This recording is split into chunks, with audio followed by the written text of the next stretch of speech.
Открытый диалог и живое общение на встрече главы Ингушетии со студентами затрагивают все самые актуальные вопросы в регионе. То, что действительно важно и беспокоит молодежь. Будет ли у нас в будущем вводиться такая система единого проезда, скажем, для студентов или, может, вообще для населения Республики Ингушетия, как за пределами нашей республики?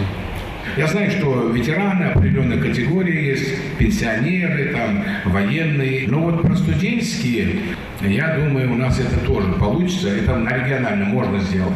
Разговор на равных. На каждый вопрос глава дает исчерпывающие ответы. Студентов интересует развитие в регионе IT-сферы, знающих и владеющих языками программирования специалистов. Махмуд Али Калиматов обещает проработать этот вопрос и просит инициативных молодых людей также предложить и свои идеи для продвижения этого направления в регионе. Если это возможно, мы можем это в бюджет следующего года заложить в республиканский, если это полезно и применительно к нашей республике, тем или иным ведомствам. И если это в университете, я думаю, это уже вы должны решать здесь. Молодежь затрагивает абсолютно все аспекты жизнедеятельности, от политики до спорта. Студенты интересуются и положением дел в республике и напрямую спрашивают главу, какие проблемы стоят перед регионом. На что Махмуд Али Калиматов отвечает: проблем нет, есть задачи, которые необходимо решить и решаются властями. Одна из них – безработица, но и тут свои нюансы. Ведь промышленные предприятия в Ингушетии есть, как и рабочие места, но жители почему-то не хотят идти на заводы и фабрики. В общей сложности надо 4000 рабочих. Вот 10 человек пришли, 5 ушло. Значит, швейные пришли, за раз 100 ушли. То есть сегодня это проблема. У нас не хватает специалистов-агрономов. Я знаю, что у вас факультет есть. Но вы вот послушайте директоров предприятий, ГУПов, других.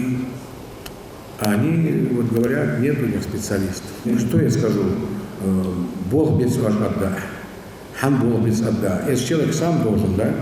И поэтому странные вещи возникают, что я даже не понимаю, как это можно молодым человеком быть. Про девушек я ничего не могу сказать и не скажу. Как это можно не работать? Подняли на встрече с главой вопрос отмены строительства в столице Ингушетии нового стадиона на 15 тысяч мест. Знаете, у нас беда-то в чем? У нас 42 предприятия, и они стоят. Потому что каждый хотел... Деньги приходили, начинали, бросали. Где картонажная фабрика?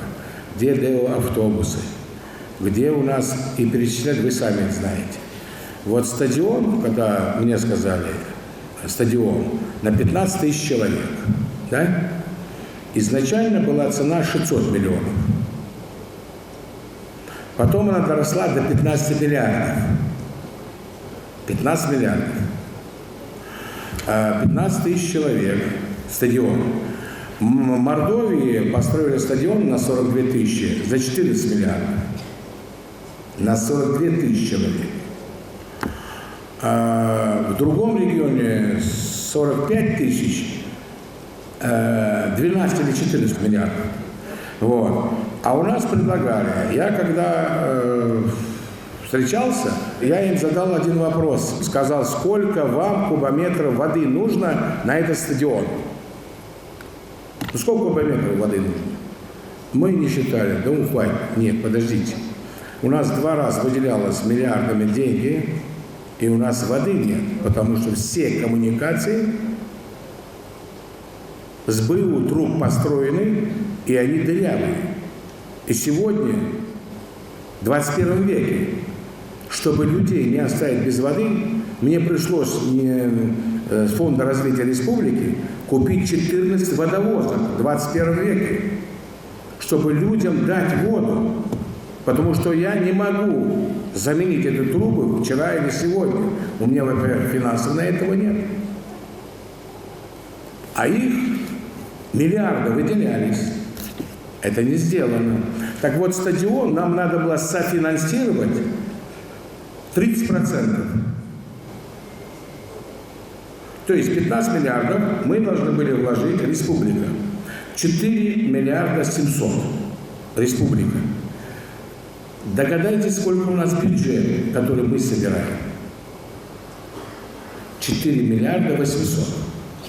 Республика собирает сама 4 миллиарда, ну, около 5 миллиардов. Так вот, я должен был годовой бюджет отдать софинансирование на этот стадион. Я надеюсь, понимаете, что я говорю, да? Так вот, и как вы себе это думаете? Возвели это так, что Калиматов не хочет стадиона. Да что-то вы, да я рад завтра же стадион делать. Да, первое, да? Потом, сколько нужно киловатт туда электроэнергии. Потом у нас очистные, то есть водоотводы, то есть канализация и все очистные. Представляете, 15 тысяч пришли, руки помыли, и вот что с ними делать? Это не 100 миллионов рублей. А у нас сейчас уже магаз заложен, там очистные, которые сейчас уже не справляются. Сейчас уже не справляются. Поэтому это была объективная ситуация, но самое главное, у нас нет 4 миллиарда 700 миллионов софинансировать стадион. Я думаю, в будущем, когда то есть нам федеральный центр дотации дает сбалансировать наш бюджет 26 миллиардов каждый год. 26 миллиардов. Мы, республика, зарабатываем около 5 миллиардов. У нас 31 миллиард бюджет годовой. Так вот, 26 дает Москва, то бишь Минфин. Если без него у нас было бы 5 миллиардов. Нам не хватило бы ни на зарплату, ни на пособие, ни на что. Вот 5 миллиардов и все. Поэтому, когда мы говорим о стадионах, заморозили, вот выражение такое, вот Калиматов заморозил стадион. Вот это уже новое что-то для меня. Вот. Поэтому давайте вот что. Реальные вещи. Я предлагал, если инвестор есть, пусть вкладывает, пожалуйста. Инвестор за свои деньги строит. Махмуд Али Калиматов отметил, что региональные власти держат на особом контроле ситуации с махинациями, которые пытаются провернуть с бюджетом. Так, только за 1,5 года правительство республики отсудило у злоумышленников 2 миллиарда 700 миллионов рублей за 1,5 года. На этой теме Махмуд Али Калиматов акцентировал внимание детальнее после вопроса из зала, почему Ингушетию называют банкротом. Автовокзал есть? Он построен за бюджетные деньги. Потом его отдали в аренду. Я вам пример приведу. А потом взяли те, которым в аренду отдали, они его приватизировали, сделали собственностью. Угадайте, что получилось? Теперь они аренду отдают правительству, и правительство за аренду платит им. Вот это вот делают вещи. Мы судимся с людьми, я вам скажу, мы отсудили 2 миллиарда за 1,5 года, 700 миллионов.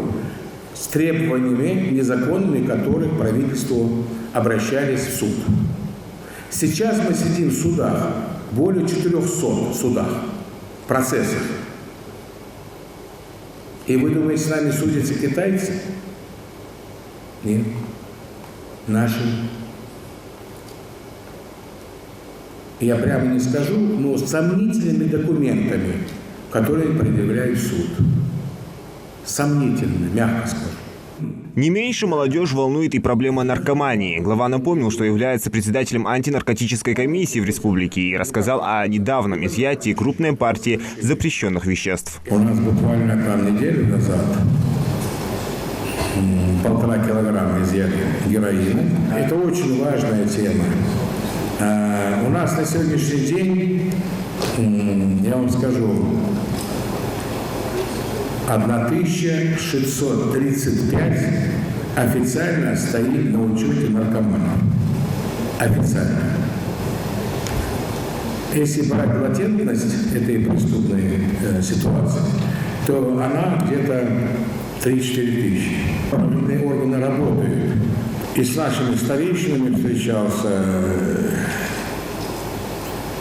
Все знают, какой где дом. Да, мягких холодов. У нас не скроешь ничего, согласитесь со мной. Знаете эти места? Знаю. Я просьба только одна, я говорю. Дикому, цикламу. И все. Пусть презрение вот это вот знают вот эти люди. В какой-то момент складывается впечатление, что это целая пресс-конференция главы Ингушетии, ведь вопросы сыпятся один за другим, причем самые разные. Вопрос заключается в интеграции университета на международную арену. То есть около 10 лет назад были активные программы по обмену между студентами, но в последующем руководство то ли приостановило, то ли вовсе расторгнуло данный контракт. Я хотел бы узнать, вы можете как-то посодействовать введению или возобновлению данной функции? Вот это я готов, потому что нам нужно будет обязательно международный обмен вот студентами, он нам нужен.